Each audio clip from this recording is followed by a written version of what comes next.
Hi friends, good morning में Khodiyar education में आपનું हार्दिक स्वागत है। तो फ्रेंड्स, टीवाय बीकॉम सेमेस्टर 5 में આપણે સિલેબસ જોઈ લીધો કે શું સિલેબસ છે મેનેજમેન્ટ એકાઉન્ટનો, અને આજે મેં તમને કીધેલું એ પ્રમાણે ગુણોત્તર વિશ્લેષણ આપણે ચાલુ કરવાની વાત થયેલી. કઈ ગુણોત્તર વિશ્લેષણ, અને એ ગુણોત્તર વિશ્લેષણ આખું 25% વેટેજ ધરાવે છે. આ ચેપ્ટર્સમાંથી તમને 14 માર્કનો દાખલો તો આવશે જ, પણ એની સાથે સાથે શોર્ટ ક્વેશ્ચન પણ આવશે. જો એમસીક્યુ પૂછાય તો એમસીક્યુ પણ આવે, અને બીજી એક વસ્તુ થિયરી પણ આની અંદરથી આવે. યાદ રાખજો, થિયરી પણ આવે છે. બરાબર છે. હવે આમાં છે ને આખું આ ચેપ્ટર છે ને સૂત્ર પર આધારિત છે. જો તમને સૂત્ર આવડશે તો તમને છે ને આખું ચેપ્ટર આવડશે. હવે અમુક વાર કેવું કરે, બધા હું કે સૂત્ર ગોખી જાઓ, પણ જો સૂત્રને સમજો કે સૂત્ર કઈ રીતે બને છે, સૂત્રની રચના કેવી રીતે થાય છે, એકદમ ડીપલી જઈને સમજો તો આવડશે. કોન્સેપ્ટ તમારો જેટલો ક્લિયર હશે ને, જડ મજબૂત હોવી જોઈએ. ખબર હોવી, તમારી જડ એકદમ મજબૂત હોવી જોઈએ, તો તમને આખો દાખલો આવડી જશે. પરીક્ષામાં એક પણ ભૂલ આમાં પડશે નહીં જો સૂત્ર આવડશે તો. અને સૂત્રના નાના નાના જે પોઈન્ટ છે ને એ પહેલાં ક્લિયર થવા જોઈએ. સૂત્રમાં શું ઇમ્પોર્ટન્સ છે, પરીક્ષામાં તમે ક્યાં ભૂલી જાઓ છો, બરાબર છે, કયા નાના નાના પોઈન્ટ યાદ રાખવાના છે, એ બધું હું તમને જણાવવા. અને ખાલી એમ માનો તમે કે આટલા સૂત્ર નથી કે આમાં છે ને, આમાં તો બહુ બધા સૂત્ર આવે છે. લગભગ કેટલા ખબર, 23, 24, 26 સૂત્રની આજુબાજુ 26 સૂત્ર આવે છે. પણ આમાં બધું તમારે યાદ રાખવાની જરૂર નથી. હું તમને બધા લખાવા તો ખરી નોટમાં, છતાં પણ મેં તમને શું કહેવા કે જેટલા આઈએમપી હશે ને એટલા કરી જાઓ. બરાબર છે. મેં તમને છે ને લગભગ 10 સૂત્રો હું તમને આઈએમપી આપી દેવા, એ તમારે કરી જવાના. પરીક્ષામાં દર ફેરી જે રિપીટ થતા હોય ને એ તું તમને કહેવા. બરાબર છે. એ કરી જશો એટલે વધારે કોઈ કરવાની જરૂર નથી. જેટલી જરૂર છે એટલું જ હું તમને કરાવવા. બરાબર છે. ચાલો, ને પહેલે આપણે બધા જોઈ લઈશું કે કેટલા કયા સૂત્ર આવે છે. અહીંયા મેં 9 સૂત્ર લખેલા છે. કેટલા સૂત્રો? 9. આની પછીનો ભાગ, એની પછીનો ભાગ, લગભગ 3-4 ભાગમાં આપણે સૂત્ર જ જોવાના છે. પહેલે સૂત્ર આવડવા જોઈએ, પછી દાખલા ચાલુ કરીશું. અને આપણે એક યુટ્યુબની ઓનલાઈન નોટ બનાવી દેજો, TY BCom semester 5 management account syllabus આખો, અને હવે ગુણોત્તર વિશ્લેષણના સૂત્રવાળી આખી એક નોટ જ બનાવી દો. બરાબર. જે હવે ડેઇલી કરાવવા ને એની અંદર લખતા જાઓ.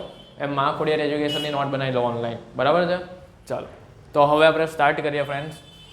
ચલો, પહેલું સૂત્ર આપણું શું છે? કાચા નફાનો ગુણોત્તર. શું છે? કાચા નફાનો ગુણોત્તર. હું એક આઈએમપી લિસ્ટ કહેવાય, આઈએમપી લિસ્ટ બનાવી દઉં ઉપર હાસ્યમાં. એની અંદર છે ને બધા આઈએમપી સૂત્ર લખતા જજો. બરાબર. કશે આગળ પાછળ નોટની પાછળ કાં તો કશે લખી દેજો આઈએમપી લિસ્ટમાં. આ પહેલું જ સૂત્ર છે ને આઈએમપી લિસ્ટમાં લખી દઉં. કાચા નફાનો ગુણોત્તર પરીક્ષામાં પૂછાશે, શોર્ટ ક્વેશ્ચનમાં પણ આ બહુ કામ લાગશે. ચલો, તો કાચા નફાનો ગુણોત્તર છે ને ફ્રેન્ડ્સ, તો પહેલાં સમજો નફાને. સમજો નફો. નફો કેવી રીતે મળે? તમે વેચાણ હોય ને, વેચાણની અંદર બે વસ્તુ સમાયેલું હોય. એક નફો સમાયેલો હોય અને એક પડતર સમાયેલી હોય. શું સમાયેલી હોય? પડતર અને નફો બંને. તો આખો જે નફાનો આધાર છે ને એ તમારા વેચાણ પર છે. કોની પર છે આધાર? કોની પર છે? વેચાણ પર છે. બરાબર છે. તો આપણે આધારમાં શું લખ્યું? વેચાણ. અને ઉપર શું છે? કાચા નફાનો ગુણોત્તર એટલે કાચો નફો. અને એનો જવાબ જે છે ને આપણે ટકામાં મળવો જોઈએ. કેમાં મળવો જોઈએ? ટકામાં. ગુણોત્તર એટલે શું કે બે વસ્તુનો સરખામણી કરીને ગુણોત્તર કાઢવો, એક ટકાવારીમાં જવાબ લાવવો, એને ગુણોત્તર કહેવાય. તો આપણે ગુણોત્તર કરવાનો છે કોનો? કાચા નફાના ગુણોત્તરનો. તો એનું સૂત્ર શું આવે? કાચો નફો છેદમાં વેચાણ ગુણ્યા 100, અને એનો જવાબ આવશે ટકામાં. જો યાદ રહી ગયું એની? કાચો નફો છેદમાં વેચાણ ગુણ્યા 100. હવે એમ પ્રશ્ન થાય કે સર દાખલામાં બધી કિંમત આપેલી જ હશે કે આપણે કંઈ શોધવાની હોય? તો અમુક વિગત છે ને એ લોકોએ આપેલી હોય, અને અમુક વિગત આપણે શોધવાની હોય. જેવી રીતે આપણે જોઈએ, ચાલો માની લો કે તમારા દાખલામાં કાચો નફો નથી આપ્યો, તો કાચો નફો આપણે શોધવાનો હોય. કેવી રીતે શોધવાનો? તો કાચો નફો બરાબર વેચાણ માઇનસ વેચેલ માલની પડતર. હવે સર તમે એમ કહો સર મને સમજ નહીં પડી, આ શું છે વેચાણ માઇનસ વેચેલ માલની પડતર? તો જરા પણ ચિંતા નહીં કરો, એક એક સૂત્રો મેં એકદમ ડીપલી સમજાવજો. માની લો કે તમારા દાખલામાં છે ને વેચાણ આપેલું છે. શું આપેલું છે? વેચાણ આપી દો. માની લો કે 5 લાખ આપેલું છે. વેચેલ માલની પડતર શું આપેલું છે? વેચેલ માલની પડતર આપેલી છે માની લો કે 3 લાખ. કેટલી આપેલી છે? 3 લાખ. એમાં ચાલ આપણે થોડીક રકમ ઓછી કરી નાખીએ. હું તમને એક ઉદાહરણ દ્વારા સમજાવું એટલે ઓછી કરી દઉં. ચાલો જો, માની લો કે આ માર્કર છે. આ માર્કર, માની લો કે આ માર્કર મેં હમણાં બજારમાં કેટલા રૂપિયાની વેચું છું? 50 રૂપિયાનું વેચું છું. કેટલાની વેચું છું? 50 રૂપિયાની. જ્યારે મેં આ માર્કર કારખાનામાં બનાવેલી હતી ત્યારે ખાલી એની પડતર કેટલી થયેલી હતી? 30. પડતર એટલે મૂળ કિંમત કેટલી થયેલી હતી? 30.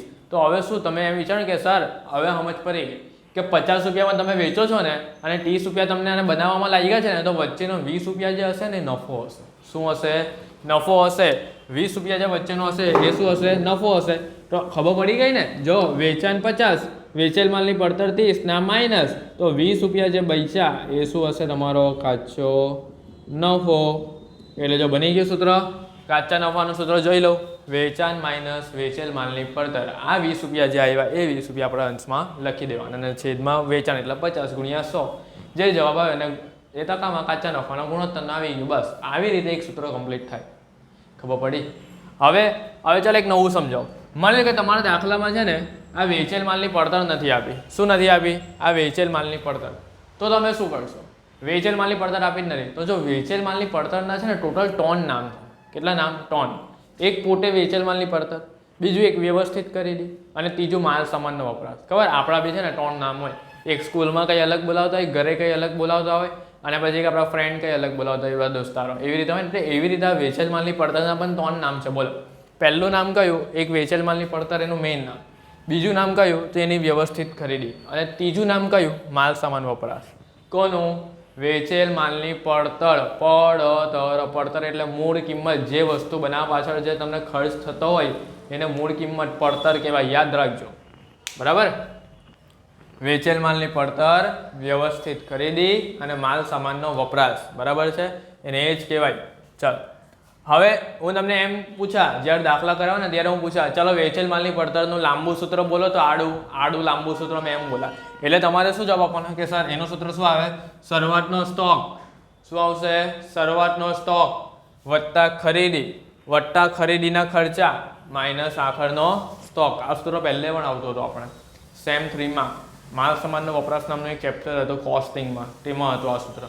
શરૂઆતનો સ્ટોક વત્તા ખરીદીના ખર્ચા માઇનસ આખરનો સ્ટોક. બોલો શું આવે? વેચેલ માલની પડતરનું સૂત્ર શું આવે? શરૂઆતનો સ્ટોક વત્તા ખરીદીના ખર્ચા માઇનસ આખરનો સ્ટોક. હવે આ બધું જે છે ને એ બધું દાખલામાં આપેલું જ હશે ઓલરેડી, એટલે ચિંતા નહીં કરતા આપેલું જ હશે. હવે આઈએમપી નોંધ. એક આઈએમપી નોંધ, જો લાલ ballpen, black ballpen, blue ballpen બધી સાથે લઈને બેસો. હું તમને કહેવાય ને કે આઈએમપી એટલે આઈએમપી લખી દેવાનું. જો આઈએમપી આ જે એવું નોંધમાં લખો કે ખરીદી જે લખવાની હોય ને, ખરીદી આ જે ખરીદી, એ ખરીદીમાંથી ખરીદ પરત બાદ કરીને લખવાની. એ ખરીદી એટલે માની લો કે હું તમને ઉદાહરણ આપું. એક તમારા દાખલામાં ખરીદી આપી છે, માની લો કે 5 લાખ રૂપિયા. કેટલી આપી છે? 5 લાખ. એની નીચે એવું કીધું છે કે ખરીદ પરત 1 લાખ રૂપિયા. બરાબર છે? તો આપણે શું કરવાનું? ખરીદીમાંથી ખરીદ પરત માઇનસ કરી દેવાની અને પછી શું મળે? ચોખ્ખી ખરીદી મળે. એટલે 5 લાખમાંથી 1 લાખ જાય ને એટલે 4 લાખ. તો આ 4 લાખ તમારે અહીંયા લખવાના ખરીદી. એટલે આ ખરીદી કેવી હશે? ચોખ્ખી ખરીદી હશે. યાદ રાખજો. હવે એમ થાય સર ચાલો આ ખરીદી એટલે ખબર પડી ગઈ, પણ આ ખરીદીના ખર્ચા અમને કેવી રીતે ખબર પડશે કે આ ખર્ચો ખરીદીનો છે? તો કંઈ નહીં, એ પણ એક નોંધ લખી દઉં. એમ ખરીદીના ખર્ચાનું હેડિંગમાં એમ નોંધ લખી દઉં જેમ કે ખરીદીના ખર્ચા કોને કહેવાય? તો વેપાર ખાતાની ઉધર બાજુ આપણે જે લખતા હતા ને 11મા ધોરણમાં, શું? મજૂરી. પછી જાવક માલ ગાળા ભાડું. ખબર? જાવક માલ ગાળા ભાડું. પછી રેલવેનું, પછી જકાત, ઓક્ટ્રોય, આ બધા ખરીદીના ખર્ચા કહેવાય. એમ જોજે ને મજૂરી જ આવે મોટે ભાગે. બરાબર છે? આ બધા ખરીદીના ખર્ચા આવે. અને આખરનો સ્ટોક તમને આપેલો છે. બરાબર છે? તો આ છે વેચેલ માલની પડતર શોધવાનું આડું સૂત્ર લાંબુ. ચલો બીજી એની 8માં બીજું જ વેચેલ માલની પડતર શોધવાનું એક સૂત્ર છે. વેચાણમાંથી કાચો નફો માઇનસ કરી નાખો તો બી મળી જાય ને વેચેલ માલની પડતર. કેવી રીતે? ચલો જો અહીંયા આ આપણે વેચાણ કેટલું નક્કી કરેલું? 50 રૂપિયા નક્કી કરેલું હતું ને. એની અંદર આપણે નફો કેટલો એડ હતો? કાચો નફો. તો સર એમ તમે કહેશો કે ભાઈ સર 20 રૂપિયાનો હતો. તો બોલો વેચેલ માલની પડતર 30 રૂપિયા. એટલે આપણી પડતર કેટલી થઈ લે? 30 રૂપિયા. પેન બનાવવા પાછળનો ખર્ચ કેટલો હતો? 30 રૂપિયા. જો આવી ગયો. તો આ તમારું થઈ ગયું વેચાણ માઇનસ કાચો નફો એટલે વેચેલ માલની પડતર. બરાબર છે? હવે હજુ એક વસ્તુ હું તમને શીખવા. તમે એમ કહેશો સર ચાલો કાચો નફો તમે શીખવાડી દીધો, વેચેલ માલની પડતર તમે શીખવાડી દીધી, પણ આ વેચાણ શું છે? તો જો વેચાણ એટલે સમજાવું છું. આ વેચાણ છે ને, વેચાણ એ કુલ વેચાણ છે. કયું વેચાણ છે? કુલ વેચાણ. વેચાણની અંદર બે વસ્તુ એડ હોય. એક રોકડ વેચાણ વત્તા ઉધાર વેચાણ. શું એડ હોય? રોકડ વેચાણ વત્તા ઉધાર વેચાણ. તો જો આ વેચાણ બરાબર રોકડ વેચાણ વત્તા ઉધાર વેચાણ. બીજી રીતે પણ વેચાણ શોધાય. શું? તો જો પાછું એકવાર તમને બતાવું છું. પડતર કેટલી હતી આપણી? 30 રૂપિયા. અંદર નફો કેટલો એડ કર્યો? 20 રૂપિયા. તો બોલો વેચાણ કિંમત કેટલી બની ગઈ? 50 રૂપિયા. જો આવી ગયું ને. તો આવી રીતે પણ શોધાય. જો આ અહીંયા લખેલું જ છે વેચેલ માલની પડતર વત્તા કાચો નફો કરો તો પણ તમને વેચાણ મળી જાય. થઈ ગયો ફ્રેન્ડ્સ? જોઈ લો, આખો કાચા નફાનો ગુણોત્તર મેં તમને સમજાવી લીધો છે કે નહીં? એટલે એક એક પોઈન્ટ કિંમત મૂકીને મેં તમને શીખવાડ્યો છું. એટલે જોજો, ખાલી સૂત્ર એમ બોલી નથી જતો, બરાબર છે? એક એક વસ્તુ તમને શીખવાડું છું, કારણ કે આ કેવું છે, રટ્ટા મારવાનું નથી આ, બરાબર છે? ગોખવાનું કામ નથી, તમને આવડવું જોઈએ. ચલો હવે બીજું, સંચાલન ગુણોત્તર. હવે ફ્રેન્ડ, સંચાલન ગુણોત્તર છે ને, આજે આખું ચેપ્ટર છે ને ગુણોત્તર વિશ્લેષણ, એ બહુ કામનું છે. કેમ ખબર? કારણ કે જો તમે માસ્ટર્સ એમકોમ કરવાનો હોય ને, તો એમકોમના સેમ 2માં પણ આ ચેપ્ટર આવે છે, બરાબર છે? આ ચેપ્ટર એકાઉન્ટન્સીમાં આવે છે, પાછું રિપીટ થાય છે, બેઠું આવું જ છે. એટલે આ ચેપ્ટર ધ્યાનથી ભણો, આ બધું રિપીટ થાય પાછું તમને. ચાલો, સંચાલન ગુણોત્તર, તો એનું સૂત્ર શું આવે? સંચાલન ખર્ચ. શું આવશે? સંચાલન ખર્ચ વત્તા વેચેલ માલની પડતર છેદમાં વેચાણ ગુણ્યા 100. અને આનો પણ જવાબ કેમાં આવશે? ટકાવારીમાં. લખી દો નોટમાં. ચાલો, સંચાલન ખર્ચ વત્તા વેચેલ માલની પડતર છેદમાં વેચાણ ગુણ્યા 100.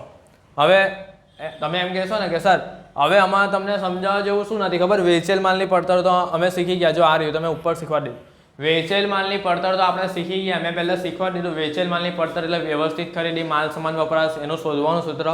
પણ હવે એ સમજાવો કે આ સંચાલન ખર્ચ શું આવ્યું? બસ આ જ ઇમ્પોર્ટન્ટ છે. સંચાલન ખર્ચ, મેનેજમેન્ટ ખર્ચ શું કહેવાય?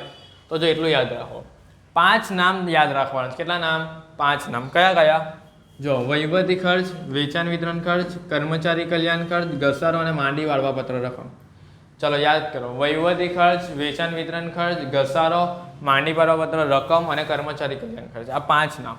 આનો તમે સરવાળો કરો ને, આ 5 નામના આપેલા જ હશે બેઠા હવાલામાં, એ બધાનો સરવાળો કરો એટલે સંચાલન ખર્ચ મળી જાય, બરાબર છે? યાદ રહે. અને ફ્રેન્ડ, સ્ટેટમાં વેચાણ છે ને, મેં તમને શું કહું છું, વેચાણ જાય ને, આ વેચાણ, એમાંથી વેચાણ માઇનસ વેચાણ પરત બાદ થયેલું, એટલે કે ચોખ્ખું વેચાણ આપણે લખવાનું. જે રીતે પેલી ચોખ્ખી ચોખ્ખું કેવી રીતે મેં સમજાવ્યું પેલું? જો હમણાં મેં અહીંયા સમજાવ ને, આ રહ્યો ખરીદ માઇનસ ખરીદ પરત એટલે ચોખ્ખી ખરીદી. એવી રીતે છે ને વેચાણ, માને કે વેચાણ 5 લાખ હોય અને આ વેચાણ પરત 1 લાખ હોય, તો વેચાણમાંથી વેચાણ પરત માઇનસ કરીને 4 લાખ. એવી રીતે ખબર પડી? વેચાણમાંથી વેચાણ પરત માઇનસ કરી દેવાનું, પછી જે વેચાણ આવે ને એને ચોખ્ખું વેચાણ કહેવાય. જો આ રહ્યું અહીંયા ચોખ્ખું વેચાણ, એ આપણે છેદમાં લખવાનું હોય. ખબર પડી? ચાલો હવે બીજું એક વસ્તુ, આ સંચાલન ખર્ચમાં આટલું આવે. હવે છે ને સંચાલન ખર્ચમાં એક નોંધ આવે, એ નોંધ તમારે લખી દેવાની. શું કે જ્યારે પણ તમે છે ને સંચાલન ખર્ચની ગણતરી કરો ને, જ્યારે પણ, ત્યારે અંદર કોઈ પણ પ્રકારનું વ્યાજ ધ્યાનમાં નહીં લેવાનું. એટલે કે કોઈ પણ પ્રકારના નાણાકીય ખર્ચા ધ્યાનમાં લેવાના નથી. હવે એમ કહેશો સર ચાલો કયું વ્યાજ આવે? તો કેવો? તો જો વ્યાજ 2 પ્રકારના આવે, એક ડિબેન્ચરનું વ્યાજ આવે અને એક લોનનું વ્યાજ આવે. તમને લોનનું વ્યાજ અને ડિબેન્ચરનું વ્યાજ છે તો એ ધ્યાનમાં નહીં લેવાનું. તથા બિનધંધાકીય બાબતો. બિનધંધાકીય બાબતો એટલે શું કહેવાય? કે તમે કોઈ પણ મિલકત વેચો છો અને તમને નફો કે ખોટ થાય છે, એવી બધી વિગતો આવે, એ પણ ધ્યાનમાં નથી લેવાનું. ચાલો રેડ પેનથી એક નોંધ લખી દઉં છું કે ઉછીના નાણાંનું વ્યાજ કાઉન્સમાં લોનનું વ્યાજ ઓબ્લિક ડિબેન્ચરનું વ્યાજ જેવા નાણાકીય ખર્ચા તથા મિલકત વેચાણનો નફો કે ખોટ જેવી બાબતો, બિનધંધાકીય બાબતોનો સમાવેશ સંચાલન ખર્ચમાં થતો નથી. બરાબર છે ફ્રેન્ડ? સંચાલન ખર્ચમાં ખાલી 5 વસ્તુનો સમાવેશ થાય છે: વેચાણ વિતરણ ખર્ચા, વહીવટી ખર્ચા, કર્મચારી કલ્યાણ ખર્ચા, ઘસારો અને માંડી પાડવા રકમ, બધાનો સરવાળો એટલે સંચાલન ખર્ચ થાય. એમાં કોઈ પણ જાતનો વ્યાજનો સમાવેશ થતો નથી. બરાબર છે? ચાલો હવે હું તમને બીજી એક વસ્તુ કહું છું. મોસ્ટ ઓફલી છે ને સંચાલન ખર્ચ આવી રીતે નથી શોધાતો, યાદ રાખજો. પરીક્ષામાં એ લોકો છે ને કેવી રીતે સંચાલન ખર્ચ શોધવાનો કે એ હું તમને કહું. જો અહીંયા મેં લખેલું છે, અથવા બીજી રીતે પણ સંચાલન ખર્ચ શોધી શકાય. કઈ રીતે? જો આ રહ્યો કાચો નફો હોય ને, કાચો નફો, જો આપણે આ અંશમાં પેલો કાચો નફો શોધીને નહીં લખતા, એ કાચા નફામાંથી વ્યાજ અને કરવેરા બાદ પહેલાનો ચોખ્ખો નફો માઇનસ કરવાનો છે. કયો ચોખ્ખો નફો માઇનસ કરવાનો છે? વ્યાજ અને કરવેરા બાદ પહેલાનો ચોખ્ખો નફો માઇનસ કરી નાખશો ને એટલે તમને મળી જશે સંચાલન ખર્ચ. હવે તમે પાછા એમ વિચારો કે સર સંચાલન ખર્ચ એટલે શું, એ તમે અહીંયા સમજાયું. કાચો નફો એટલે શું, એ તમે સમજાયું. પણ હવે વ્યાજ અને કરવેરા બાદ પહેલાનો ચોખ્ખો નફો એટલે શું આવે? તો જો બહુ સિમ્પલ છે, એ પણ હું તમને સમજાવી લઉં છું, ચિંતા કરવાની કોઈ જરૂર નથી. ચાલો જો મસ્ત સમજાવજો એ તો, કારણ કે છે ને મોસ્ટ ઓફલી બધા આમાં જ પૂછવાય છે પરીક્ષામાં. તો એ પોઈન્ટમાં અહીંયા છે ને એકદમ અહીંયા તમને રકમ સાથે ક્લિયર કરાવી દઉં છું કે વ્યાજ અને કરવેરા બાદ પહેલાનો કોને કહેવાય. ચાલો જો સામે મેં અહીંયા એક સ્ટ્રક્ચર લખેલું છે, વ્યાજ અને કરવેરા બાદ પહેલાનો ચોખ્ખો નફો એની રકમ માઇનસ, એટલે જો વ્યાજ અને કરવેરા બાદ પહેલાનો ચોખ્ખો નફો એટલે શું ખબર કે એની અંદર વ્યાજ પણ સમાયેલું છે, એની અંદર કરવેરા પણ સમાયેલા છે. તો આપણે શું કરીએ, પહેલાં વ્યાજ છૂટું પાડીએ એટલે આપણે શું મળી જાય, વ્યાજ બાદ પરંતુ કરવેરા પહેલાનો ચોખ્ખો નફો. હવે આપણે વ્યાજ છૂટા પાડી નાખ્યું, હવે આપણે કરવેરા છૂટા પાડીએ એટલે કે કરવેરા બાદ કરીએ, એટલે કરવેરા બાદ કર્યા એટલે શું મળ્યું, વ્યાજ અને કરવેરા બાદ પછીનો ચોખ્ખો નફો. આ એનું આખું ફોર્મેટ છે. હવે તમે ઉપરથી નીચે આવો ને તો બધું માઇનસ કે, પણ નીચેથી ઉપર જાવ એટલે શું કરવાનું છે, પ્લસ કરવાનું, એટલું યાદ રાખજો. પણ અહીંયા જે આપણે જોઈએ છે ને એ પહેલાંનો, એટલે આ જ જોઈએ છે આપણે, આ પછીનો જોઈતો નથી. આમાં ખાસ ધ્યાન રાખજો, ગુણોત્તર વિશ્લેષણના આ ચેપ્ટરમાં તમને બહુ કન્ફ્યુઝન થશે કે કેમાં પછીનો લેવો અને કેમાં પહેલાંનો ચોખ્ખો નફો લેવો. પણ હું તમને આખી એક લિસ્ટ લખાવી દેવા કે કેમાં પહેલાંનો છે ને કેમાં પછીનો છે, કેમાં ગુણાકાર 100 કરવાના છે, આવી રીતે બધા ગુણ્યા 100, અને કેમાં ગુણ્યા 100 નથી કરવાના. એ બધી એક શોર્ટકટ તમને એક આટલી નાની નાની લિસ્ટ બનાવીને આપી દેવા, બરાબર છે. એટલે તમે પેલું પરીક્ષામાં કેવું હોય બસ એટલું યાદ રાખીને જશો ને તો બી તમને આવડી જશે. ચાલો, એટલે ખબર પડી. આમાં તમારે શું કરવાનું છે, વ્યાજ અને કરવેરા બાદ પહેલાનો ચોખ્ખો નફો જે આ છે ને એ જ ડાયરેક્ટ અહીંયા લખી દેવાનો છે. હવે એ પણ તમને આપેલો જ હશે, અને માની લો કે આ તમને નહીં આપેલો હોય તો અહીંયાનો આપેલો હશે. તમે તમને શું કીધું કે નીચેથી જ્યારે ઉપર જાઓ ત્યારે બધું પ્લસ કરવાનું, ઉપરથી નીચે જાઓ એટલે માઇનસ. હવે ચાલો મેં એક શીખવાડું છું, એક રીત તમને શીખવાડું છું. માની લો કે તમને છે ને દાખલામાં આપેલો છે વ્યાજ અને કરવેરા બાદ પછીનો ચોખ્ખો નફો. માની લો કે 2 લાખ આપેલો છે. કેટલો આપેલો છે, 2 લાખ. આવું તમને આપેલું છે. અહીંયા તમને માની કે કોઈ બી કરવેરાનો દર આપેલો છે, કરવેરાનો દર આપેલો છે 50% આપેલો છે. કેટલા ટકા આપેલો છે, 50%. અને અહીંયા તમને એક વ્યાજ આપેલું છે, વ્યાજ ડિબેન્ચરનું વ્યાજ એમ માની લો, એમ માની લો કે 10,000 આપેલું છે. કેટલું વ્યાજ છે, 10,000. ચાલો, તો આપણે પહેલાંનો શોધવાનો છે. કયો શોધવાનો છે, પહેલાં. તો એક કામ કરીએ, આપણે અહીંયા કેલ્સી છે, કેલ્સી લઈ લઈએ. 1 મિનિટ. ચાલો, આપણે કેલ્સી લઈ લીધી.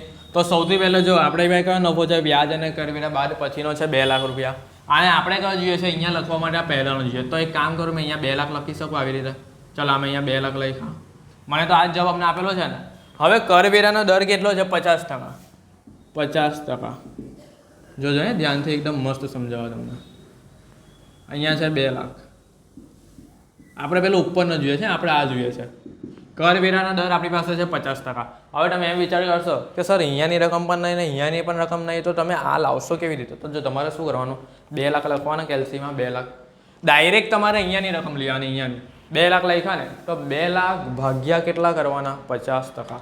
ભાગ્યા 50% એટલે 4 લાખ આવશે. કેટલા આવશે, 4 લાખ. તો અહીંયા મેં 4 લાખ લખ્યા, અને 4 લાખ લખ્યા ને તો જો 4 લાખ ગુણ્યા તમે 50% કરો ને તો 2 લાખ આવશે. તો 4 લાખના 50% એટલે 2 લાખ. જો આવી ગયું ને, હવે 4 માંથી 2 જાય તો અહીંયા 2 આવ્યો હશે, ખબર પડી. આ 2 લાખ ભાગ્યા ભાગ્યા આ 2 લાખ, આ જો 2 લાખ લખ્યા ભાગ્યા 50% એટલે 4 લાખ આવી ગયા. એ 4 લાખ અહીંયા લખ્યા ને 4 લાખના 50% એટલે 2 લાખ, ને 4 માંથી 2 જાય તો 2 થઈ ગયું. હવે વ્યાજ આપણી પાસે જો અહીંયા આપેલું છે કેટલું, 10,000. તો ચાલો મેં અહીંયા વ્યાજ લખ્યા 10,000. હવે આપણે આ જોઈ રહ્યો ને, હવે મેં તમને શું કીધું કે નીચેથી ઉપર જાય ત્યારે શું કરવાનું, પ્લસ કરવાનું. જો આ 2 લાખ વત્તા 2 લાખ એટલે 4 લાખ આવ્યા. 4 લાખ વત્તા 10,000 એટલે અહીંયા શું આવે, ક્વેશ્ચન માર્કમાં આપણે મળી ગયું 4,10,000. આ 4,10,000 આપણે અહીંયા લખી દેવાના. બોલો, ખબર પડી ગઈ ને? અહીંયા કાચો નફો જે હોય તો અહીંયા લખી દેવાનો, અને એમાંથી માઇનસ કરે એટલે સંચાલન ખર્ચ મળી ગયા. બોલો, જો રકમ લખીને મેં તમને સમજાવી ને. હવે અમુક વાર કેવું હશે ખબર ફ્રેન્ડ્સ, કે આ તમને બેઠો જ આપેલો તો બેઠો લખી દઉં, ખબર પડી. હવે અમુક દાખલામાં તમને આ 2 લાખની જરૂર હોય તો એ 2 લાખ લખો, ખબર પડી ને. ટૂંકમાં ખાલી આ એક જ ફોર્મેટ તમારે યાદ રાખવાનું, બીજું કોઈ જાતનું ફોર્મેટ યાદ રાખવાનું નથી.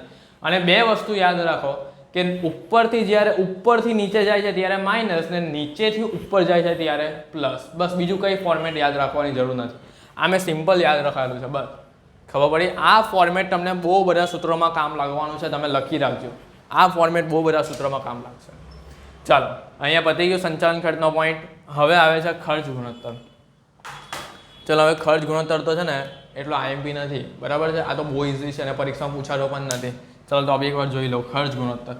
ખર્ચ ગુણોત્તરનું કોમન સૂત્ર છે ખર્ચના છેદમાં વેચાણ ગુણ્યા 100, અને એનો જવાબ આવશે ટકામાં. હવે તમે પાછો વિચાર કરો કે સર આ ખર્ચ આવે કેવો, તો એક્ઝામ્પલ તરીકે જો મેં અહીંયા લખેલું છે, ખર્ચ 3 પ્રકારના આવશે. એક નાણાકીય ખર્ચનો ગુણોત્તર પૂછાય, એક વહીવટી ખર્ચનો ગુણોત્તર પૂછાય, ને એક વેચાણ વિતરણ ખર્ચનો ગુણોત્તર પૂછાય. અને 3 જો પૂછાય તો છેદમાં વેચાણ જ લખવાનું. શું લખવાનું? વેચાણ જ. અને ઉપર શું લખવાનું, જે પૂછાયું હોય ને એનું નામ લખી દેવાનું. કેવી રીતે? માનો કે નાણાકીય ખર્ચનો ગુણોત્તર પૂછે ને તો ઉપર નાણાકીય ખર્ચ ખબર પડી, છેદમાં વેચાણ ગુણ્યા 100, જવાબ ટકામાં આવી ગયું. વહીવટી ખર્ચનો ગુણોત્તર પૂછે તો અંશમાં વહીવટી ખર્ચ છેદમાં વેચાણ ગુણ્યા 100. વેચાણ વિતરણ ખર્ચનો ગુણોત્તર પૂછે તો અંશમાં વેચાણ વિતરણ ખર્ચ છેદમાં વેચાણ ગુણ્યા 100 અને જવાબ ટકામાં. પતી. આ તમારો ખર્ચ ગુણોત્તર. ટૂંકમાં એટલું યાદ રાખો, અંશમાં ખર્ચ આવે, છેદમાં વેચાણ આવે ગુણ્યા 100. ચાલો, આ બધી યાદ રાખવાની રીત બતાવું તમને, ગોખાવતો નથી મેં, બરાબર? એક એક વસ્તુ સમજાવું છું એટલે ધ્યાન રાખજો. આ પરીક્ષામાં તમને આવડવું જોઈએ, ઓછા માર્ક નહીં આવવા જોઈએ. આ ફેરી છે ને ભલે તમારે FSYમાં ગમે એટલા આવ્યા હોય, KT આવી હોય, પણ TYમાં મને તમારું રિઝલ્ટ એકદમ બેસ્ટ જોઈએ. કેમ ખબર? કારણ કે સેમ 6નું રિઝલ્ટ જે હશે ને, જો એટલું યાદ રાખો, ડિગ્રી જે તમારી બનીને આવવાની છે ને એમાં કોઈ જાતની ટકાવારી નથી લખીને આવવાની. એમાં જે SY, FY, SY, TYની જે પરફોર્મન્સ થાય ને એ હશે. અને TY સેમ 6નો તમારો જે ક્લાસ હશે ને, first class, second class, third class, એ લખીને આવશે. સેકન્ડ ક્લાસ છે અને તમારો વિષય કયો છે એ લખીને આવશે એકાઉન્ટિંગમાં, બરાબર છે? એટલે કોઈ ચિંતા નહીં કરો કે માર્ક્સ લખીને આવશે, કોઈ અમારા માર્ક જોઈ લે. ખાલી ક્લાસ લખીને આવે, ફર્સ્ટ ક્લાસ, સેકન્ડ ક્લાસ કે થર્ડ ક્લાસ ડિગ્રીમાં, બરાબર છે? એટલે ટૂંકમાં TYનું રિઝલ્ટ એકદમ બેસ્ટ જોઈએ આપણે, એકદમ બેસ્ટ, બરાબર? ચલો, હવે આપણે અહીંયા ખર્ચ ગુણોત્તર જોયું. હવે ચોથો છે આપણો નવું સૂત્ર, ચોથા નંબરનું, ચોખ્ખા નફાનો ગુણોત્તર. આ મોસ્ટ IMP સૂત્ર છે. જો કાચા નફાનો ગુણોત્તર પણ IMP લિસ્ટમાં એડ કરો, સંચાલન ગુણોત્તર IMP લિસ્ટમાં એડ કરો. અને જો હું સ્ટાર જ કરી, જેટલા સ્ટાર કરું છું ને એટલા IMP લિસ્ટમાં એડ કરી દો. પહેલો, બીજો, ત્રીજો કરવાની જરૂર નથી, ના ચોથો એડ કરો. ચોખ્ખા નફાનો ગુણોત્તર IMP લિસ્ટમાં એડ કરી, IMP લિસ્ટ બનાવી દો એક સૂત્રનું, ચોખ્ખા નફાનો ગુણોત્તર. આ સૂત્ર છે ને બહુ કામ લાગશે. ચોખ્ખો નફો છેદમાં વેચાણ ગુણ્યા 100. બસ સૂત્ર આટલું જ છે પણ ઇમ્પોર્ટન્ટ છે, પૂછાય છે. ચોખ્ખો નફો છેદમાં વેચાણ ગુણ્યા 100. હવે જ્યારે પણ આ ચોખ્ખો નફો આવે ને એટલે માઇન્ડમાં શું થાય પાછું કે સર ચોખ્ખો નફો પહેલાનો લેવાનો કે પછીનો લેવાનો? એટલું યાદ રાખજો, ચોખ્ખો નફો છે ને એટલે ચોખ્ખો છે, ચોખ્ખો નફો ચોખ્ખો જ છે. શું કે એની અંદરથી વ્યાજ પણ બાદ થઈ ગયું છે અને કરવેરા પણ બાદ થઈ ગયા છે. એટલે આ ચોખ્ખા નફાને શું કહેવાય? વ્યાજ અને કરવેરા બાદ પછીનો ચોખ્ખો નફો. એટલે કયો? આ બે રાખ જોઈ લો, વ્યાજ અને કરવેરા બાદ પછીનો ચોખ્ખો નફો. જો યાદ આવ્યું ને એટલે મેં આ ફોર્મેટ અહીંયા લખાયું તમને. જોઈ લો, ચોખ્ખો નફો કયો? વ્યાજ અને કરવેરા બાદ પછીનો ચોખ્ખો નફો અને છેદમાં વેચાણ ગુણ્યા 100. એનો જવાબ કેમ આવશે? ટકામાં. ખબર પડી? આ પહેલાનો નથી લેવાનો, પહેલાનો તો આ સૂત્રમાં લીધો, આ પછીનો 2 લાખ હતો ને એ લેવાનો. હું તમને કહેતો જો અમુક સૂત્રમાં કેવો હશે, પછીનો હશે ને અમુક સૂત્રમાં પહેલાનો હશે, બરાબર છે? અને મોસ્ટ ઓફલી છે ને અમુકમાં બધામાં કેવું પહેલા પછી, પહેલાનો થોડોક જ છે, પછીનો જ છે બધામાં. ચલો, હવે પાંચમું સૂત્ર IMP લિસ્ટમાં લખી દઉં, કામ લાગશે આ સૂત્ર, મોસ્ટ ઇમ્પોર્ટન્ટ. રોકાયેલી મૂડી પર વળતરનો દર. શું છે? રોકાયેલી મૂડી પર વળતરનો દર.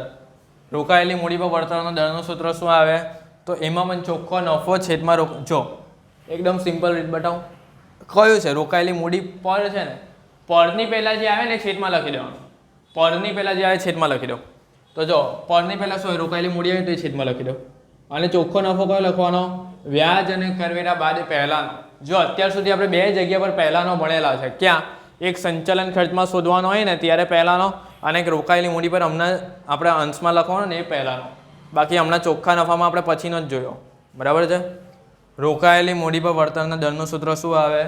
વ્યાજ અને કરવેરા બાદ પહેલાનો ચોખ્ખો નફો છેદમાં રોકાયેલી મૂડી ગુણ્યા 100. અને એનો પણ જવાબ કેમાં આવશે? ટકામાં. હવે આ જે ચોખ્ખો નફો આવશે ને, બોલો તમે, ચાલો બોલો, આ 2 લાખ આવે કે 4,10,000? પહેલાનો છે એટલે કયો કે જો પહેલાનો શબ્દ અહીંયા એટલે 4,10,000 કહેવાય ને એ લખી દેવાના, બરાબર છે? અને ગુણ્યા 100 છે એટલે ટકામાં આવશે.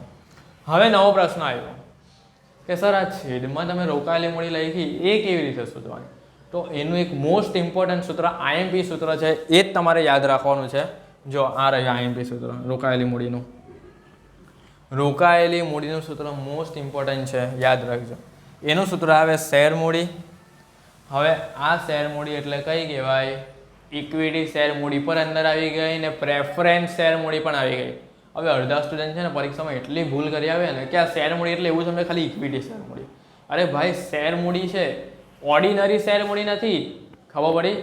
આર્ટિકલ પેલી ઓર્ડિનરી શેર મૂડી આવે ને એ નથી, કઈ ખબર પડી? આ તો શેર મૂડી એટલે પ્રેફરન્સ શેર મૂડી પણ આવી ગઈ ને ઇક્વિટી શેર મૂડી પણ આવી ગઈ. બંને શેર મૂડી આની અંદર લખવાની છે પરીક્ષામાં, યાદ રાખજો. બંનેનો સરવાળો કરીને શેર મૂડી અહીંયા લખવાની, બરાબર છે, યાદ રાખજો. શેર મૂડી એટલે કૌંસમાં અહીંયા લખી દો, મેં લખેલું જો ઇક્વિટી ઓબ્લિક પ્રેફરન્સ શેર મૂડી વત્તા અનામત. હવે અહીંયા પરીક્ષામાં કેવું રહે ખબર, અમુક વાર અનામતનું નામ બદલી કરે અને શું રાખે, રાખી મૂકેલી કમાણી. તો અહીંયા મેં કૌંસમાં લખેલું છે રાખી મૂકેલી કમાણી. હવે અનામત તમને ખબર જ છે ક્યાં આવે, અનામત અને વધારાના શીર્ષકમાં આવે. સામાન્ય અનામત, આકસ્મિક અનામત, મૂડી અનામત, મૂડી પરત અનામત, કારીગર અકસ્માત, વળતર, ભંડોળ, એ બધું આવે ને, એ બધું અનામતમાં આવે અહીંયા. ચાલો, વત્તા લાંબા ગાળાના ઓછીના નાણાં. લાંબા ગાળાના ઓછીના નાણાં ખબર બિનચાલુ લેવામાં આવતો હતો, લાંબા ગાળાના ઓછીના નાણાં. એમાં બે જ વસ્તુ યાદ રાખવાની, બે જ વસ્તુ આવે પરીક્ષામાં, એક ડિબેન્ચર આવે અને એક લોન આવે, બસ બે જ વસ્તુ. શું આવે, લાંબા ગાળાના ઓછી નાણાંમાં બે જ વસ્તુ યાદ રાખજો, ડિબેન્ચર લોન અને માઇનસ અવાસ્તવિક મિલકત. હવે એમ થશે સર કે અવાસ્તવિક મિલકત કોને કહેવાય, તો જો એ પણ અહીંયા લિસ્ટ લખેલી ચારે, ડિબેન્ચર બતાવો, પ્રાથમિક ખર્ચ, જાહેરાત ઝુંબેશ ખર્ચ, જાહેરાત ઉપલબ્ધ ખર્ચ, વિકાસ સંશોધન ખર્ચ, બાંયધરી કમિશન, સ્થાપના ખર્ચ, જો આ અહીંયા લખેલી છે, લખી કાઢો. જો આ બધી અવાસ્તવિક મિલકત, એટલે ટૂંકમાં તમે જ્યાં જ્યાં ગુચાવો છો ને ત્યાં ત્યાં અહીંયા બધી નોંધ લખાવો છો. ખબર પડી, પરીક્ષામાં એક પણ માર્ક્સ તમારો કટ નહીં થવો જોઈએ. ચાલો, હવે આ રોકાયેલી મૂડીનું મેં આડું સૂત્ર લાંબુ લખાયું, શેર મૂડી વત્તા અનામત વત્તા લાંબા ગાળાના ઓછીના નાણાં માઇનસ અવાસ્તવિક મિલકત. શેર મૂડી એટલે બંને શેર મૂડી આવી જવી જોઈએ, ઇક્વિટી શેર મૂડી સહિત પ્રેફરન્સ શેર મૂડી પણ. હવે રોકાયેલી મૂડીનું એક બીજું સૂત્ર છે, યાદ રાખજો. હવે જે બીજું સૂત્ર છે ને એ એટલું બધું યુઝ નથી થતું. પહેલું સૂત્ર જે રોકાયેલી મૂડીનું છે ને એ જ યુઝ થાય છે બધા દાખલામાં. બીજું સૂત્ર ક્યારે યુઝ થાય ખબર, કે જ્યારે તમારે અમારી એક પણ વિગત આપી નહીં હોય અને કાયમી મિલકત, બિનચાલુ રોકાણ એવું બધું કંઈ આપ્યું હોય કાર્યશીલ મૂડી, તો તમે રોકાયેલી મૂડીનું બીજું સૂત્ર એપ્લાય કરી શકો. બાકી મોસ્ટ ઓફલી બધા દાખલામાં પહેલી પ્રાયોરિટી રોકાયેલી મૂડીના પહેલા સૂત્રને જ આપવાની છે. બરાબર છે, ખબર પડી? ચાલો રોકાયેલી મૂડીનું બીજું સૂત્ર જોઈ લઈએ, કાયમી મિલકત વત્તા બિનચાલુ રોકાણો વત્તા કાર્યશીલ મૂડી. બસ આટલું જ બીજું સૂત્ર. શું છે, કાયમી મિલકત વત્તા બિનચાલુ રોકાણ વત્તા કાર્યશીલ મૂડી. હવે કાર્યશીલ મૂડી એટલે શું ખબર, કે ચાલુ મિલકત માઇનસ ચાલુ દેવા. કાર્યશીલ મૂડીનું સૂત્ર શું આવે, ચાલુ મિલકત માઇનસ ચાલુ દેવા. પતાઈ ગયું. જો એ જે જવાબ આવે, આ લોકોનો જવાબ એ તમારે અહીંયા છેદમાં લખી દો ને, ગુણ્યા 100 એટલે ટકાવારીમાં જવાબ મળી જાય. સૂત્ર છે ને બધા નાના નાના જ છે, પણ એને શોધવામાં જરાક લાંબુ છે. ખબર પડી? ચલો, તો અહીંયા આપણું આ પાંચમું સૂત્ર પણ કમ્પ્લીટ થઈ ગયું. અવાસ્તવિક મિલકત અહીંયા લિસ્ટ છે. ચલો હવે છઠ્ઠું સૂત્ર જોઈએ. હવે અહીંયાથી છે ને આઈએમપી બધા હવે ચાલુ થશે. આ છઠ્ઠું પણ આઈએમપી લિસ્ટમાં એડ કરો, સાતમું પણ આઈએમપી લિસ્ટમાં એડ કરો. આઠમા અને નવમાની જરૂર નથી, 6 અને 7 આઈએમપી લિસ્ટમાં એડ કરો. બરાબર છે. છઠ્ઠું શેર હોલ્ડરના ભંડોળ પર વળતરનો દર અને સાતમું છે ઇક્વિટી શેર હોલ્ડરના ભંડોળ પર વળતરનો દર. હવે પરીક્ષામાં છે ને બધા એટલા ઇન્ટેલિજન્ટ છોકરાઓ હોય ને કે એમ અહીંયા ઘરે બધું આવડે, હે ટ્યુશનમાં બધું આવડે, પણ પરીક્ષામાં જાય ને એટલે શું થઈ જાય ખબર, પરીક્ષામાં જ ભૂલી જવાય છે. ટ્યુશનમાં તમે જ્યારે કરાવો છો ત્યારે અમને બધું આવડે છે, પણ પરીક્ષામાં જાય ને એટલે અમને યાદ નહીં રહેતું. આવું નહીં હોય. શબ્દને સમજો પહેલે, આ એકલું શેર હોલ્ડરના ભંડોળ પર છે ને આ શું છે, ઇક્વિટી શેર હોલ્ડરના ભંડોળ પર. 7મા સૂત્રમાં ઇક્વિટી શબ્દ એડ થયો છે આગળ, યાદ રાખજો. કયો શબ્દ એડ થઈ ગયો, ઇક્વિટી. જ્યારે છઠ્ઠામાં એવું કંઈ નથી, સાદું છે ખાલી શેર હોલ્ડરના ભંડોળ પર વળતરનો દર. હવે તમે એમ કહેશો સર કે આમાં ફરક શું છે, ડિફરન્સ શું છે? અરે ભાઈ, એક એક શબ્દ બદલાય ને એનો અહીંયા ડિફરન્ટ ફરક પડે છે. ખબર પડી? જો હું તમને કહું, પહેલે છઠ્ઠું સમજાવી લઉં છું. હવે આમાં પણ ચોખ્ખો નફો છે અને આમાં પણ ચોખ્ખો નફો છે. યાદ રાખજો, કયો ચોખ્ખો નફો લેવાશે, વ્યાજ અને કરવેરા બાદ પછીનો ચોખ્ખો નફો. કયો ચોખ્ખો નફો એટલે આ 2 લાખ, વ્યાજ પણ માઇનસ થઈ ગયો, કરવેરા પણ માઇનસ થઈ ગયા, એ ચોખ્ખો નફો. વ્યાજ અને કરવેરા બાદ પછીનો ચોખ્ખો નફો છેદમાં પરની પહેલા શું આવ્યું, શેર હોલ્ડરના ભંડોળ. તો શેર હોલ્ડરના ભંડોળ છેદમાં લખો ગુણ્યા 100, એને જવાબ ટકામાં આવશે. હવે મોસ્ટ ઇમ્પોર્ટન્ટ લખો કે રોકાયેલી મૂડીનું સૂત્ર હતું ને, રોકાયેલી મૂડીનું સૂત્ર લાંબુ આડું પહેલું, એ ધ્યાનથી ધ્યાનથી જો સૂતેલા હોય ને જાગજો. જો રોકાયેલી મૂડીનું સૂત્રમાં શું હતું, લાંબા ગાળાના ઓછીના નાણાં હતું ને, લાંબા ગાળાના ઓછીના નાણાં. તો જો અહીંયા બેઠું એ જ સૂત્ર આવ્યું, પણ લાંબા ગાળાના ઓછીના નાણાં નીકળી ગયા. ખબર પડી? એટલે શેર હોલ્ડરના ભંડોળનું સૂત્ર શું બન્યું કે ભાઈ શેર મૂડી વત્તા અનામત માઇનસ અવાસ્તવિક મિલકત, લાંબા ગાળાના ઓછીના નાણાં નીકળી ગયા. કયા સૂત્રના? રોકાયેલી મૂડીના છે ને. એટલે યાદ રાખજો આ. અને બીજી એક વસ્તુ કે આ શેર હોલ્ડરના ભંડોળ છે એટલે આની અંદર જે શેર મૂડી આવશે ને બંને જ હશે, ઇક્વિટી અને પ્રેફરન્સ પેલા જેવી જ હશે. પણ આ જ્યારે ઇક્વિટી શેર હોલ્ડરના ભંડોળમાં આવશો ને ત્યારે આ શેર મૂડી ફક્ત અને ફક્ત ઓર્ડિનરી એટલે કે ઇક્વિટી શેર મૂડી જ રહેશે, પ્રેફરન્સ શેર મૂડી ત્યારે નહીં આવશે. જો હું પાછું સમજાવું છું, ચિંતા નહીં કરો. જો સાંભળો, પહેલે આમના 7મું જોજો, હમણાં ખાલી છઠ્ઠા પર ધ્યાન આપો. છઠ્ઠા પર કે આમાં છઠ્ઠાનું છે વ્યાજ અને કરેલા બાદ પછીનો ચોખ્ખો નફો છેદમાં શેર હોલ્ડરના ભંડોળ ગુણ્યા. તો આ શેર હોલ્ડર એટલે કયા શેર હોલ્ડર? તો ઇક્વિટી શેર મૂડી પ્રેફરન્સ શેર મૂડી બંને આ શેર મૂડીમાં લઈ લેવાની, અનામત પણ લઈ લેવાની અને અવાસ્તવિક મિલકત માઇનસ કરવાની. પણ લાંબા ગાળાના ઓછીના નાના જે પહેલાના હતા ને એના જે અલગ પડે છે. ચલો એટલે આ સૂત્ર પતી ગયું છઠ્ઠું. હવે 7મા પર ફૂલ ફોકસ તમારું 7મા સૂત્ર પર જોઈએ, ફૂલ ફોકસ. ચલો 7મું જુઓ, ઇક્વિટી શેર હોલ્ડરના ભંડોળ પર વર્તન. કયો શબ્દ એડ થાય? ઇક્વિટી. નવું શું આવે છે? અંશમાં નવું શું આવે છે? તો માઇનસ પ્રેફરન્સ શેર પર ડિવિડન્ડ. જો આ ચોખ્ખો નફો પછીનો હતો ને તો આ ચોખ્ખો નફો પણ પછીનો જ છે, જોઈ લો. વ્યાજ અને કરવેરા બાદ પછીનો ચોખ્ખો નફો માઇનસ પ્રેફરન્સ શેર પર ડિવિડન્ડ છેદમાં પરની પહેલાં શું આવ્યું? ઇક્વિટી શેર હોલ્ડરના ભંડોળ ગુણ્યા 100. અને આનો પણ જવાબ કેમાં આવશે? ટકામાં. હવે ઇક્વિટી શેર હોલ્ડરના ભંડોળ, તો એનું સૂત્ર શું આવે? જોજો ધ્યાનથી. રોકાયેલી મૂડીનું છે ને અને આનું છે ને એના જેવું જ છે. ફરક શું છે? એ ખાલી ઓર્ડિનરી શેર મૂડી. આની પર લાલ ટીક કરો પેનથી. ફક્ત અને ફક્ત શેર મૂડીમાં કઈ શેર મૂડી આવશે? ઇક્વિટી શેર મૂડી આવશે. કઈ શેર મૂડી? ઇક્વિટી શેર મૂડી. પ્રેફરન્સ શેર મૂડીનો સમાવેશ થશે નહીં. બરાબર છે? જ્યારે અહીંયા પ્રેફરન્સ શેર મૂડીનો પણ સમાવેશ થાય છે, અહીંયા પણ પ્રેફરન્સ શેર મૂડીનો સમાવેશ થાય છે, પણ 7મા સૂત્રમાં ઇક્વિટી શેર હોલ્ડરના ભંડોળમાં ફક્ત અને ફક્ત ઇક્વિટી શેર મૂડી આવશે, પ્રેફરન્સ શેર મૂડી આવશે નહીં. આ હમણાં શીખી લેજો. આ પહેલો ભાગ બહુ જ ઇમ્પોર્ટન્ટ છે. પછી દાખલા પર આવે ને ત્યારે તમે વિચાર કરશો કે સર આ દાખલામાં આવું કર્યું, આ દાખલામાં આવું કર્યું, એના કરતાં પહેલો ભાગ જોવો મારો. પહેલા 4-5 ભાગ આવો છે ને એ જોજો. આ સૂત્રવાળા બહુ કામના છે. ચાલો, એટલે ઓર્ડિનરી શેર મૂડી એટલે ઇક્વિટી શેર મૂડી વત્તા અનામત માઇનસ અવાસ્તવિક મિલકત. અહીંયા પણ લાંબા ગાળાના ઓછીના નાણાં નથી. જો ડિબેન્ચર અને લોન વાળું અહીંયા જ છે, ખાલી રોકાયેલી મૂડીમાં આમાં નથી. પતી ગયું. હવે ફ્રેન્ડ્સ એની જ અંદર એક ટોપિક છે, આની અંદરનો ટોપિક છે. જો તમને એમ પૂછે કે ઇક્વિટી શેર મૂડી પર વર્તનનો દર શું, તો આ પરની પહેલાં શું હોય? ઇક્વિટી શેર મૂડી. તો એ છેદમાં લખી દો ગુણ્યા 100. અને ઉપરનું આના જેવું જ છે, વ્યાજ અને કરવેરા બાદ પછીનો ચોખ્ખો નફો માઇનસ પ્રેફરન્સ શેરનો ડિવિડન્ડ ગુણ્યા 100. બરાબર છે? એનો જવાબ ટકામાં. ચાલો 7 સૂત્રો કમ્પ્લીટ થયા. હવે 8મું સૂત્ર. જો આ કેટલું અઘરું છે વિચાર કરો, સમજાવવાનું કેટલું અઘરું છે. ભલે તમે યુટ્યુબ પર જોતા હો કે એમ તમે લખતા હો, પણ મારે સમજાવવાનું બહુ અઘરું પડે. શું કે ખાલી એમ નહીં કે ભાઈ આ સૂત્ર છે જોઈ લો, મેં વાંચી લીધા પતી ગયા. હવે બીજા પાર્ટમાં એવું નહીં. એક સૂત્રનો છે ને બેઝિક પાયો તમને પાક્કો કરાવી દઉં છું કે કેમાં કઈ વસ્તુ યાદ રાખવાની છે, ક્યાં પરીક્ષામાં તમને ભૂલ પડી શકે છે, ક્યાં તમે પરીક્ષામાં અટવાઓ છો. બરાબર છે? એ બધા પોઈન્ટ હું તમારા પાક્કા કરાવું છું. બરાબર? ચલો 8મું, શેર દીઠ કમાણીનો દર. શેર દીઠ કમાણીનો દર એને ઇંગ્લિશમાં કહેવાય EPS. EPS એટલે થાય અર્નિંગ પર શેર. અર્નિંગ પર શેર. અમુક વાર પરીક્ષામાં ઇંગ્લિશ નામ આપે ને એટલે અહીંયા ઇંગ્લિશ લખેલું છે EPS, અર્નિંગ પર શેર. શેર દીઠ કમાણીનો દર. તો એનું સૂત્ર શું થાય? વ્યાજ અને કરવેરા બાદ પછીનો ચોખ્ખો નફો માઇનસ પ્રેફરન્સ શેર ડિવિડન્ડ છેદમાં ઇક્વિટી શેરની સંખ્યા ગુણ્યા 100. જો 8મું સૂત્ર, પછી એક આ સૂત્ર, આ સૂત્ર. આ 3 સૂત્રમાં જો અંશનું સરખું જ છે. વ્યાજ અને કરવેરા બાદ પછીનો ચોખ્ખો નફો છે માઇનસ પ્રેફરન્સ શેર ડિવિડન્ડ છેદમાં ઇક્વિટી શેરની સંખ્યા ગુણ્યા 100.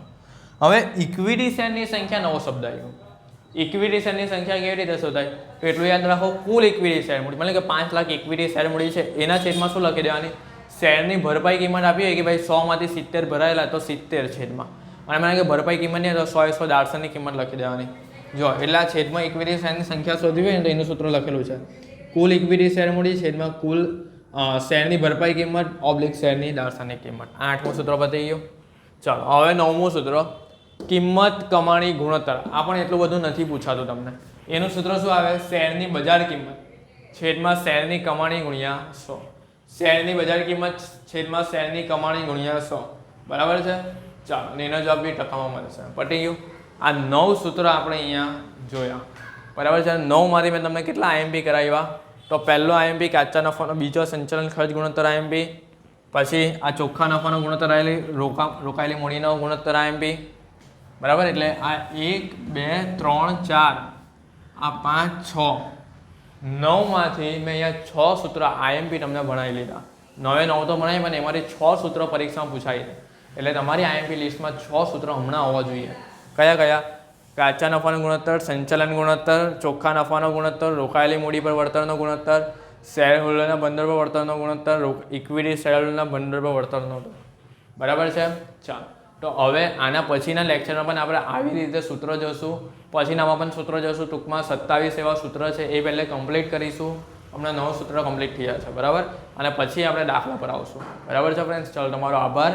જો આ વિડીયો તમને ગમ્યો હોય ને તો તમે લાઇક કરજો, કોમેન્ટ પણ કરજો વિડીયોને, અને શેર પણ કરજો તમારા ફ્રેન્ડ્સને. બરાબર, અને જો મારો નંબર પણ અહીંયા લખેલો છે 7433858780.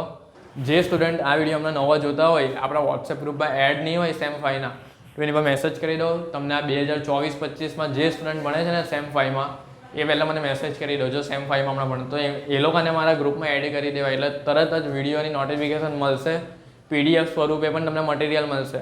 બરાબર છે? અને બધા જ સબ્જેક્ટમાં આવી રીતે કરવામાં આવશે. અને જો તમને ઓફલાઈન એડમિશન જોઈએ તો આપણા ક્લાસીસ સુરતમાં છે. બરાબર છે? ચાલો ફ્રેન્ડ્સ, તમારો ખૂબ ખૂબ આભાર.